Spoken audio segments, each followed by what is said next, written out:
Okay, can you start over? Yeah. My name is Ashley. My story is The Wizard and the Hopping Pot, J.K. Rowling, from a collection of children's tales from the Harry Potter series called The Tales of Beedle.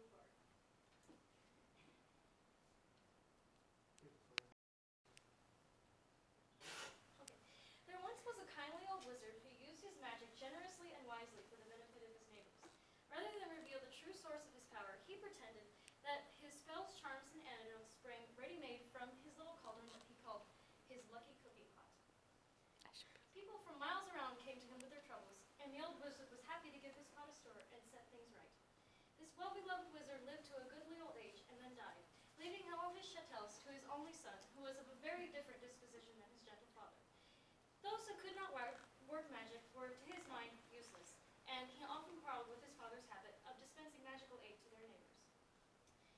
He discovered his father's old cauldron and saw inside a package bearing his name. He opened it, hoping for gold, but instead found a soft, thick slipper, much too small to wear and with no pair. Inside was a tiny piece of parchment bearing the words, "In the fond hope, my son, that you will never need it." Cursing his father's age-softened mind, he threw the slipper back into the cauldron, resolving henceforth to use it as a roach pail. That very night there came a knock on his front door. An old woman stood on the doorstep. "My granddaughter is afflicted by a crop of warts, sir. Your father used to mix an old poultice in that cooking pot." "Begone!" cried the son. "What care I for your brat's warts?" And he slammed the door in the old woman's face.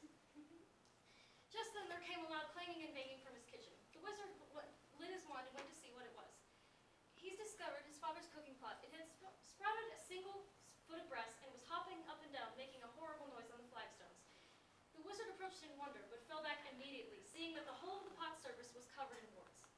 "Disgusting object!" he cried, and he tried firstly to vanish the pot by magic, and then to clean it, and then simply to throw it out of the house. None of his spells worked, however, and the pot insisted on following him upstairs to bed, clanging and banging loudly on every wooden stair. The next morning it followed him down to breakfast, still clanging and banging and covered in warts. The wizard had not even started his porridge when there came another knock on his door. An old man stood on the doorstep. "'Tis my old donkey, sir," he said. "Lost she is, or stolen, and without her I cannot take my wares to market, and my family will go hungry tonight." "And I am hungry now!" shrieked the wizard, and he slammed the door in the old man's face. The pot continued clanging and banging, clang, clang, clang.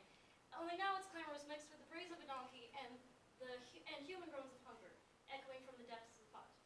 "Be still! Be silent!" cried the wizard, but no matter what he did, the pot hopped at his heels all day, no matter where he went or what he did. The next evening, there came another knock on his door. A young woman stood on the doorstep, crying as though her heart would break. "My baby is grievously ill," she cried. "Won't you please help us? Your father bade me come if troubled." But the old wizard slammed the door in her face. Now the tormenting pot filled to the brim with salt water and slopped tears all over the floor as it brayed and groaned and continued hopping and sprouted more warts. For the rest of the week, no more villagers came to seek help at the wizard's cottage, but the pot kept him well informed of their many troubles. Within a few days, it was not only braying and groaning and slopping and hopping, it was now crying like a baby, whining like a dog, choking, retching, spewing out bad milk, sour cheese, and a plague of hungry slugs. The wizard could not sleep or eat with the pot by his side, but it remained, would not go away, no matter where he went or what he did. Finally, the wizard could bear it no more. "Come to me, let me heal you, cure you, and mend you," he cried, running out of the street as the pot hopped along behind him. "I have my father's cooking pot, and I shall make you well." He ran up the street, casting spells in every direction. Inside one house, the little girl's warts vanished as she slept. The lost donkey was summoned from a distant briar patch and set down in its stable. The sick baby was doused in dittany and woke, well and rosy. At every house of sickness and sorrow, the wizard did his best. And finally, he looked at the pot, exhausted as the sun rose. "Well, pot?" he said. And eventually, the pot had become quiet, shiny, and clean. It burped out the slipper he had found inside of it and allowed him to fit it on the single brass foot, and its loud footsteps muffled at last. The wizard set up with the pot together back to his house. From that day forward, he agreed to help the villagers, lest the pot cast off his slipper and begin to hop once more.